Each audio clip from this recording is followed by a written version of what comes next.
अस्सलाम वालेकुम दोस्तों।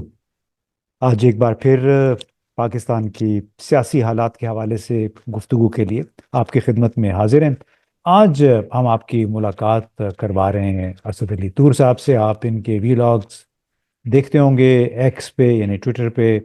इनकी बड़ी इंटरवेंशंस हैं और काफ़ी आपको बाजू का जज्बाती भी नज़र आएंगे। जो मुल्क के हालात हैं उस हवाले से बहुत सारे लोग अफसरदा भी हैं, रंजीदा भी हैं। और फिर 26-27 नवंबर की रात को जो कुछ हुआ उसके बाद से जिस अंदाज में हमें बातें सुनने को मिल रही हैं, ख़ास तौर पे पीडीएम के जो वज़रा हैं उनकी तरफ से, उनके मुशीरों की तरफ से, तो बड़ा एक लिहाज से वो खौफ फैलाने की कोशिश कर रहे हैं। फिर जनरल फैज़ हमीद की फर्द जुर्म भी हमें पढ़ के सुनाई गई। उसके 2 रोज़ बाद फिर तोशाखाना 2 में इमरान खान पे और बुशरा बीवी पे फर्द जुर्म आयद कर दी गई। उसके साथ ही उसी दिन शाह महमूद कुरैशी और डॉक्टर यास्मीन राशिद के खिलाफ फर्द जुर्म आयद की गई। और वो भी किस में, जलाओ, घेराव, तोड़ फोड़, यानी दहशत गर्दी में ये सब लोग मुलविस हुए थे। तो इसी वजह से बहुत सारे लोग परेशान हैं। असद तूर भी उन्हीं में शामिल है। तो पहले तो हम आपको सलाम करेंगे। अस्सलाम वालेकुम असद। वालेकुम सलाम सर। इट्स एन ऑनर कि आपने मुझे मौका दिया। आप मेरे सीनियर हैं और नहीं नहीं, शुक्रिया। वक्त आपने स्पेयर किया, लेकिन यह कि डायलॉग का सिलसिला जारी रहना चाहिए। हम एक दूसरे से बातें करके अपने दिल की भड़ास भी निकालते हैं, वो भी आपको पता है। क्योंकि और जरूर सर। कहीं आप बात ना कर सकें तो ये एक आपके पास फोरम है। तो शुरू इससे करते हैं कि अभी इमरान खान साबिक वजीर आजम, उनके हवाले से फैसल वावरा साहब ने, और कोई एक और साहब हैं, मुझे उनका नाम अभी भूल गया है, तो उन्होंने कहा कि उनका तो मिलिट्री ट्रायल होगा। यानी ये भी एक, मैं इसी हवाले से पूछना चाह रहा था कि आपके ख्याल में क्या इमरान खान का फौजी अदालत में मुकदमा एक धमकी है या हकीकत? अ, इम्तियाज साहब, देखें, फैसल वाडा साहब जिनका आपने नाम लिया है, हम सबको पता है कि वो जिसे कहते हैं एस्टेब्लिशमेंट की तर्जुमानी करते हैं। ठीक है। उनकी अपनी पॉलिटिकल उतना नहीं है, जिसे कहते हैं ना वो पोस्चर के वो खुद से कुछ हों। आपको मालूम है, जब वो पीटीआई में भी थे तो 2018 के इलेक्शन में भी उनकी जो जीत थी वो बहुत मुतनाज़िया थी। उन्होंने उस मौजूदा वज़ीर-ए-आज़म शहबाज शरीफ साहब को सिर्फ 500 वोटों की अक्सरियत से हराया था, जो कि बहुत डिस्प्यूटेड थी। और शहबाज शरीफ साहब में उस वक्त भी जुर्रत नहीं हुई थी कि इनको इलेक्शन ट्रिब्यूनल में ले जाते। और फिर जब दोहरी शरीयत की बुनियाद पे इनकी जीत चैलेंज हुई तो इस्लामाबाद हाई कोर्ट में इनका केस कई सालों लटका रहा। ठीक है। हालांकि एक सिंपल क्वेश्चन था, एक वर्ड का आंसर लेना था इस्लामाबाद हाई कोर्ट के चीफ जस्टिस आमिर फारूक को कि आपने शहरियत अपने कागजात नामजदगी दाखिल करने से पहले सरेंडर की थी या उसके बाद। यस या नो का आंसर था हाँ, लेकिन वो वो। तो आपको मालूम है, आप तो बड़ा भोला सा सवाल कर रहे हैं कि जहाँ पे तो जवाब चाहिए होता है तो आपको घंटे में जवाब मिल जाता है, जहाँ पे नहीं देना तो उसमें महीने, साल, सालों लग साल जाते हैं। लग सो वे जाते हैं। आप लोग, आप मुझसे ज्यादा बेहतर जानते हैं इन चीजों का। आप तो मुझसे सीनियर हैं, इनको पुराना कवर कर रहे हैं, आपको तो समझते हैं कि इन चीजों को कैसे चलाया जाता है। जी जी। तो उन्होंने तो फिर वो ये जो बात फैसला कही है कि जी उनका ट्रायल अभी होगा फौजी अदालत में, आप समझते हैं कि ये एक धमकी है? वही मैं उसी तरफ, इसीलिए मैंने फैसल वाडा साहब का ये बैकग्राउंड व्यूवर्स के लिए बताया, आपके लिए भी बताया। आप मुझसे बेहतर जानते हैं कि फैसल वाडा साहब किसी और की तर्जुमानी करते हैं। और मुझे ये, मेरी जो रीडिंग ऑफ द सिचुएशन है और जो थोड़ी बहुत इंफॉर्मेशन है, वो ये है कि इमरान खान साहब का मिलिट्री कोर्ट का ट्रायल एक धमकी है। ओके। उसकी वजह यह है कि इम्तियाज साहब, आप एक अरसे से गैर मुल्की मीडिया के लिए काम करते रहे हैं और बहुत सीनियर पोजीशंस पर काम करते रहे हैं। जब बरतानवी सेक्रेटरी खारजा अपने एक पार्लिमान के एक रुकन को ये तहरीरी तौर पर आगाह करे कि उनको ऐसे कोई इशारे नहीं मिले पाकिस्तान से कि इमरान खान साहब का मिलिट्री कोर्ट में ट्रायल होने जा रहा है, तो वो पाकिस्तानी न्यूज़पेपर पढ़ के उन्होंने अखज नहीं किया होगा। जी। आप सफारतकारी को मुझसे बेहतर जानते हैं।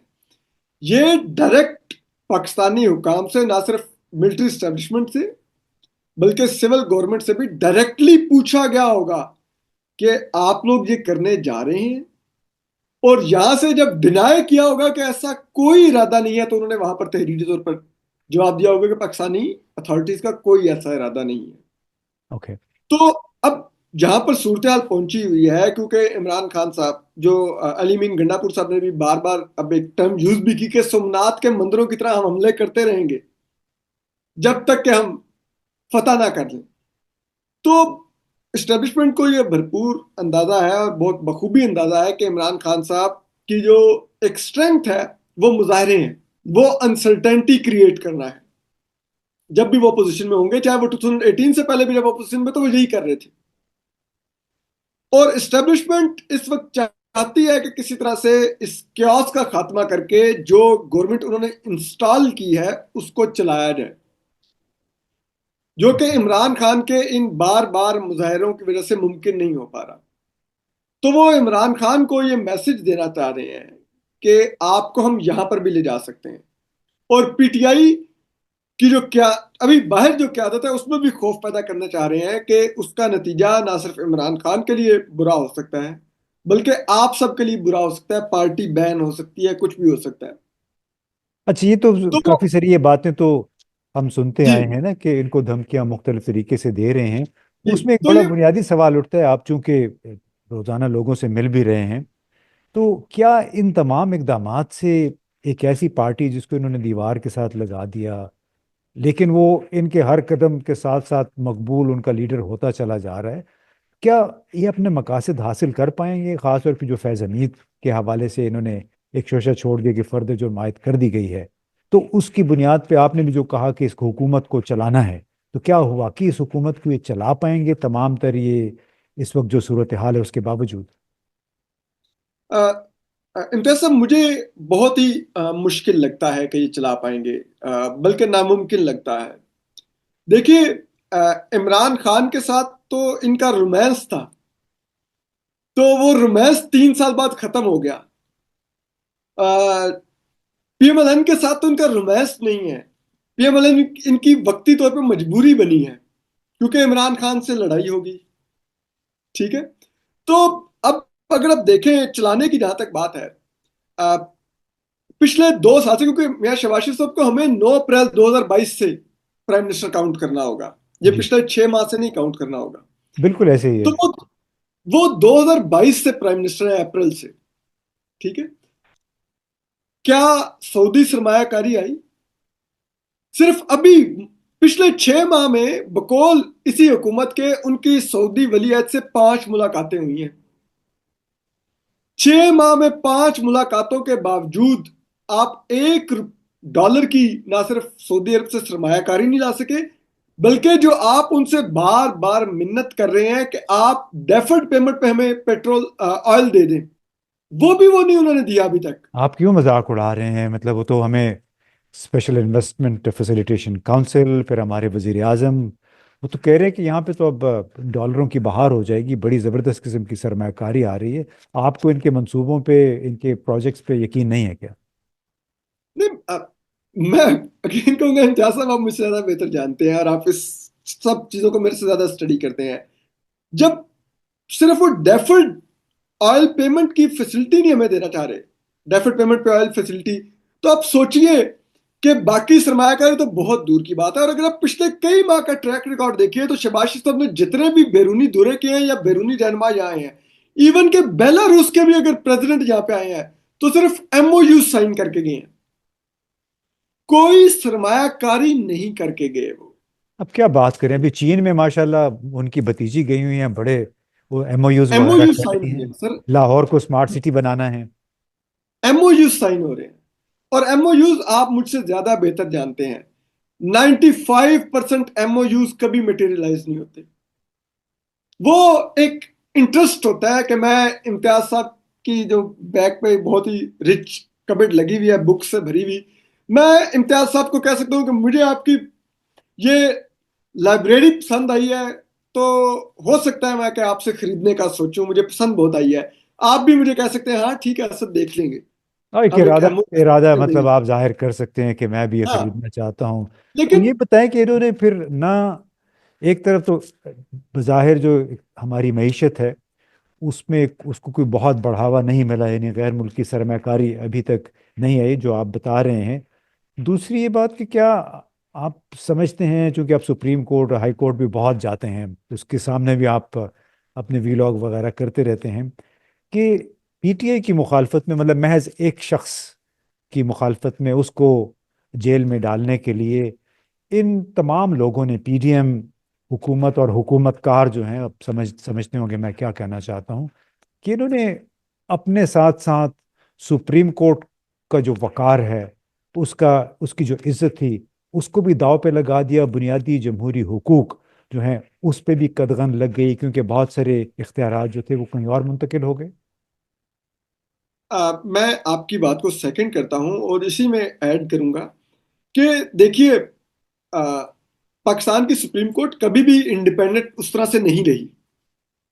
ठीक है, ये हमेशा जो इस्टेब्लिशमेंट है उसकी मंशा बहुत चली है पिछले 75 सालों में। ठीक है, इसीलिए जुल्फकार अली भुट्टो को फांसी भी लगी। इसीलिए मियां Nawaz Sharif life time disqualify भी हुए। और इसीलिए इमरान खान साहब को इलेक्शन से एक हफ्ता कबल 2 दिनों के अंदर 3 केसों में रात के 2-2 बजे तक ट्रायल करके सजाएं भी दी गई। ठीक है, लेकिन 8 फरवरी के इलेक्शन के बाद जिस अंदाज में ये सेटअप लाया गया, उसके बाद ये बहुत ज्यादा खौफ पाया गया एस्टेब्लिशमेंट के अंदर और उनकी बनाई हुई हुकूमत के अंदर कि शायद काजी फायज ईसा के बाद की सुप्रीम कोर्ट उस तरह पैशनेट होके सर्व नहीं करेगी एस्टेब्लिशमेंट का इंटरेस्ट, जिस तरह काजी फायज ईसा सर्व कर रहे थे। तो इस खौफ ने, जिसका इजहार ख्वाजा आसिफ साहब भी करते रहे कि हम सुनते हैं कि इलेक्शन नल एंड वाइड करार दे देंगे 25 अक्टूबर के बाद, ये कर देंगे, तो वो जो एक खौफ कह लें या बदगुमानियां कह लें, उन्होंने इनको मजबूर किया कि पार्लियामान जब नहीं पसंद आती थी तो पूरी की पूरी पार्लियामान को डिसमेंटल कर देते थे। तो इस दफा उन्होंने सोचा कि सुप्रीम कोर्ट को भी डिसमेंटल करना है और वो उन्होंने कर दिया 26वीं तरमीम के जरिए। अब ये कमजोर नहीं, ये कंप्लीटली एक सबमिसिव सुप्रीम कोर्ट है। और उससे मेरी मुराद है आईनी बेंच, क्योंकि बाकी जो सुप्रीम कोर्ट है, 10 जजेस जो बाकी बच गए हैं, उनके पास तो कोई आईनी इख्तियार ही नहीं है। वो इसीलिए बेचारे कि इस वक्त चीख चिल्ला रहे हैं, जस्टिस मंसूर अली शाह और दूसरे जी, लोग हैं। वो तमाम लोग बार बार खतूत लिख रहे हैं, सब कुछ कर रहे हैं, लेकिन दे नो कि उनके हाथ में कुछ नहीं है। और जिनके हाथ में एस्टेब्लिशमेंट ने सब कुछ दिलवाया है, वो एस्टेब्लिशमेंट ने दिलवाई इसलिए कि उनको यकीन है कि असद अली तूर हमारे खिलाफ कभी कुछ नहीं करेगा। ठीक है, तो वो एक ऐसी कमजोर सुप्रीम कोर्ट है, बल्कि मैं उसको, सॉरी टू से, मैं इसको एक, आप कह लें कि मैं इनको जैक ब्रांच से भी वीक काउंट करता हूं। ठीक है, उनमें भी कुछ ना कुछ शायद होगी कि वो वर्दी तो पहनते हैं ना, तो अपने भाइयों को वो कुछ ना कुछ कह भी सकते होंगे, कुछ ना कुछ बात भी कर सकते होंगे, लेकिन यहां पर तो वो भी नहीं है। आप इस तरह ना बात करें। आप क्या कहना चाहते हैं कि मुस्तकबिल में हम सुप्रीम कोर्ट में जैक ब्रांच से आए हुए लोगों को देखेंगे क्या? यकीन कीजिए, अगर वो आ जाएंगे तो शायद इनसे ज्यादा इंडिपेंडेंट होंगे। नहीं, अगर वो ट्रस्ट, किसी पे अगर उनका इन्हिसार हुआ तो फिर क्या वो आज़ाद होंगे फिर? नहीं मैडम, मैं ये नहीं कह रहा कि आजाद होंगे, मैं कह रहा हूं इनसे ज्यादा इम्तियाज साहब आजाद होंगे। हम्म। ठीक है, तो वो, ये बहुत अब कमजोर सुप्रीम कोर्ट अमली तौर पे खत्म हो गई है। और इसका मुझे जो तासुर मिलता है, जो पाकिस्तान को, जो बैरूनी दुनिया ऑब्जर्व करती है, उनकी भी अब अंडरस्टैंडिंग और रीडिंग पाकिस्तान के बारे में यह है कि पाकिस्तान पहले, अगर हम ऑन पेपर भी अगर डेमोक्रेसी मानते थे, तो अब ऑन पेपर भी नहीं रही। बेसिकली और उन्होंने उसमें, अभी इससे इससे समझौता कर लिया, रिकंसाइल कर लिया है कि ये मुल्क जिस सिमत में जा रहा है इसको आप जाने दें। उसमें मैं इसी नहीं, वजह से पूछना चाहता हूँ। रिकॉन्साइल का मैं एग्जैक्ट नहीं वर्ड कहूंगा, ओके। लेकिन मेरे ख्याल में उनकी अब ये इम्तियाज साहब अंडरस्टैंडिंग है कि 2 फैक्टर्स की वजह से पाकिस्तान अब डेमोक्रेसी नहीं रहा। हम्म। एक, जो पाकिस्तान की अदलिया के साथ किया गया है, क्योंकि इंडिपेंडेंट अदलिया का तस्वुर ही खत्म हो गया, जो कि एक जमहूरी माशरे के लिए बहुत जरूरी है। दूसरा, जो इंटरनेट के साथ किया गया, उसकी वजह से पाकिस्तान को उन्होंने शुमाली कोरिया, रूस और चीन की कैटेगरी में डाल दिया है, क्योंकि वो स्टेट्स, वो एक अथॉरिटेरियन स्टेट्स हैं, वो डेमोक्रेसी नहीं है, वो जमहूरियत नहीं मानते और उनका अपना इंटरनेट का कंट्रोल और सिस्टम है। और पाकिस्तान ने भी अब वही सिस्टम अडॉप्ट किया है। तो इन दो चीजों की वजह से हम उस फेरिस्त से बाहर निकल गए। ओके, इसी कॉन्टेक्स्ट में मैं ये पूछना चाह रहा था जी जी। कि ये मैं आखिरी सवाल पूछूंगा आपसे कि जो 26 से 27 नवंबर की दरमियानी रात को हुआ इस्लामाबाद में, गोलियां भी चली, शेलिंग भी हुई, गाड़ियों को भी खराब किया गया जिन लोग गाड़ियों में लोग बैठ के आए हुए थे, तो उस पे क्या सुप्रीम कोर्ट कुछ कर पाएगी और पाकिस्तान के सियासी मुस्तकबिल पे आपको वाकई कोई असर हो सकेगा इसका? मुझे नहीं इम्तियाज साहब लगता है ऐसा कुछ होगा, क्योंकि देखें, अगर सुप्रीम कोर्ट ने कुछ करना होगा तो आईनी बेंच सो मोटो लेके कर सकता है। आईनी बेंच में तो जो पेशावर के जो केपी के गवर्नमेंट के जो एडवोकेट जनरल थे, उन्होंने एक केस में ये कहा कि 26 नवंबर की रात को कत्लेआम हुआ है इस्लामाबाद में, और वो सुप्रीम कोर्ट से चंद फरलांग के फासले पर हुआ है। तो वो भी बात उन्होंने पूरी नहीं की थी, तमाम जजेस उनको टोकने लग गए। अच्छा। जस्टिस मुसरत अली ने कहा सियासी बातें मत करें, जस्टिस जमाल खान मंदोकेल ने कहा कि ये मामला हमारे सामने नहीं है, जस्टिस अमीनुद्दीन खान जो सरबराह है आईनी बेंच के, उन्होंने कहा जो मामला हमारे सामने नहीं है आप उसको डिस्कस मत करें, हमारे सामने केस डिफरेंट है। तो तो क्या वो जब वो, हकीकत हकीकत नहीं सुनना चाहते थे या मसलहत के तहत सब ने दिफाई रवैया अख्तियार कर लिया? मेरे ख्याल में तो मसले है, अदरवाइज इम्तियाज भाई ये लाइक हमारे जजेस मरीज पर तो नहीं रहते नहीं कि नहीं, इनको पाकिस्तान की ग्राउंड काजी सिचुएशन का ना फैज पता हो। काजी फजीजा साहब तो शायद मरीख पे रहते थे। जी, और ये जो बेंच है आईनी बेंच, ये काजी फैसला साहब की कंटिन्यूटी है, उन्हीं की फैसिलिटेशन की वजह से ये मुमकिन हुआ है। और ये जजेस, आप जानते हैं जजेस कॉलोनी, वो जजेस इनक्लेव ट्रेल 5 के सामने है, और ये पूरा वो कॉन्स्टिट्यूशन एवेन्यू गुजर के आते हैं सुप्रीम कोर्ट। तो इनकी तो आंखों के सामने सब कुछ हुआ है। हाँ, ठीक जो है। धुआं था, गोलियों की आवाजें ये थी, सब कुछ सब वहां कुछ। पे, बल्कि कई सरकारी अफसरान ने के घरों पे लोगों ने दस्तक दी कि हम जख्मी हैं, पुलिस वाले हमारे पीछे हैं, जो F6 ये में सरकारी जो घर हैं बिल्कुल। बड़े अफसरान के। और इनके जहां पर ये रहते हैं वहां से आसानी जो उस रात फायरिंग भी हुई उसकी आवाज सुनी जा सकती थी, कई किलोमीटर के फासले तक वो आवाज आ रही थी। ठीक है, तो ये जी। जजेस मरीज पर तो नहीं है इम्तियाज साहब कि ये कहें कि हमें तो पता ही नहीं उस दिन क्या हुआ है, हम तो अगले दिन सीधा सुप्रीम कोर्ट में लैंड किया और हमारे सामने कुछ और केस लगा हुआ है, आप क्या कह रहे हैं। चलें ये इसी। हम में से ही है। जी बिल्कुल, उसमें आपने उनकी मजबूरी बयान कर दी, लेकिन क्या जो फौजी अदालतों के हवाले से कल जो इन्होंने 1-2 दिन पहले बात की कि हम फैसला अभी करेंगे, लेकिन फिलहाल जो 85 लोग हैं उनके बारे में आप फैसले सुना दें, तो ये आपको मामला कहाँ जाता नजर आता है? क्योंकि 2-3 जजों ने तो बड़े कड़े रिमार्क्स दिए हैं कि आइन का आर्टिकल 8 जो है वो बालातर है, यानी आर्मी एक्ट उससे बाला नहीं हो सकता। तो आप जी, क्या समझते हैं किस सिमत में जा रहा है ये वो मुकदमा? देखिए, मेरे ख्याल में अभी तक मिलिट्री कोर्ट के ट्रायल को लेजिटिमाइज करार देने के लिए शायद जो इस बेंच के सरबराह है जस्टिस अमीनुद्दीन खान, जो मुझे कोई सरप्राइज नहीं होगा जो देना चाहते होंगे जायज उनको करार, उनके पास शायद क्लियर मेजॉरिटी नहीं है। और मुझे कोई इसमें भी शॉक नहीं लगेगा इम्तियाज साहब कि जनवरी के आखिरी पहले हफ्ते में ये डे टू डे हियरिंग करके हो सकता है मिलिट्री कोर्ट का ट्रायल कालेदम भी करार दे दे।